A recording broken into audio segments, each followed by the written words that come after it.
To jama'a, a yau dai bikin nan da muka tara ku a nan sakamakon mu 'yan Najeriya ne. Kuma a Najeriya ba mu da hamshaƙan mawaƙa. To a yanzu mun gayyato mawaƙan da za mu yi alfahari da su, kuma za ku yi alfahari da su. Manyan mawaƙa kenan.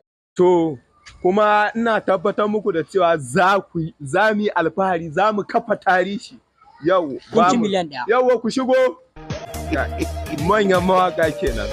Wannan dan America ne, wannan dan China ne. Amma shi babar wannan a Afirka take.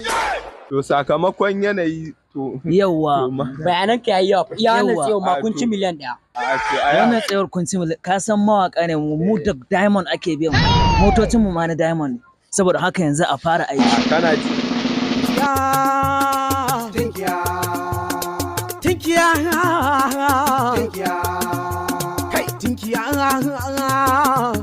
ke sha ce amma dai naman ki da daɗi tinkiya. Ke sha ce amma dai naman ki da daɗi tinkiya. Farko na sa Allah shine sarkin da ya kago tinkiya, a cikin ikon sai sa naman te zarce naman saniya.